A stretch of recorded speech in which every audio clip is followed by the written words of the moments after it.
The Kremlin says Russia confirms that Moscow has agreed to ensure safe navigation in the Black Sea.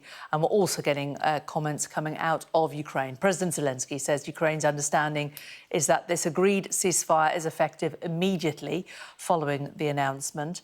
He says the agreement does not specify actions if Russia breaks the ceasefire. Ukraine will appeal to the US directly if that happens in such a case. And if so, he says he will ask Trump for weapons if Moscow breaks the ceasefire. Zelensky also says that the US offered a more comprehensive framework in the minerals deal. Such a document is likely to require ratification by Ukraine's parliament. And says that Ukraine is yet to study the offer, but it does not include nuclear power plants. This is the minerals deal, we believe.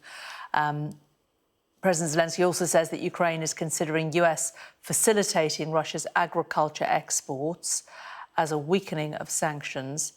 He's also quite hopeful. He says the Paris summit could yield specifics on possible foreign contingents in Ukraine. And Zelensky says he hopes the US will release, in the end of the day, Russian narratives about Ukraine are false. So Zelensky still asking for more in terms of the narrative coming out of America.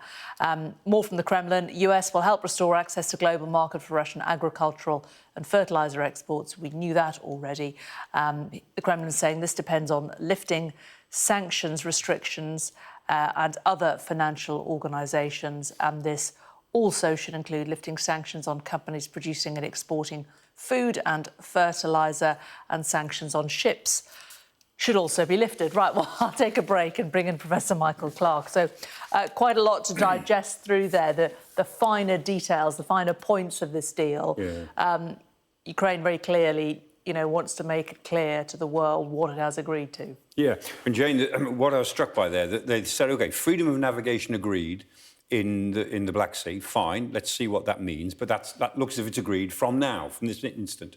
But there was a phrase used twice there, which is doing an awful lot of heavy lifting afterwards, said we will work towards. So one, they're going to work towards access, more port access for Russia, whatever that means. And secondly, they're going to work towards a ceasefire over energy infrastructure strikes. Not that they've declared a ceasefire, they'll work towards it. Well, that was where they were yesterday. So what we're being told is on this issue, OK, freedom of navigation in the Black Sea, again, as we said about 20 minutes ago, not clear who enforces that, if anybody, not clear who monitors it. And obviously, the Ukrainians are saying, OK, well, we will be watching this very carefully, and we hope the United States will watch it carefully. And if Russia breaks the terms of this, we hope that you'll think that through. Also, I mean, what the Ukrainians are saying about the minerals deal, they make it clear that they were only talking about Zaporizhzhia nuclear power plant. That was just something that Trump mentioned. And yet some of his officials say they were talking about all nuclear power plants. They clearly weren't. I mean, they're just making this up as they go along. But the minerals deal is now in a slightly different place. And it will have to go to the Rada, the Ukrainian parliament, and it has to go to Congress. So, I mean, they can, Zelensky and Trump can sign what they like. It doesn't become real until both parliaments have ratified it, and both parliaments will pick away at it, you bet, because they've all got special interests. It'll be a long time before this minerals deal becomes a reality. I mean, by a long time, I mean some years before there is anything to show for it. But at the moment, it's political theatre.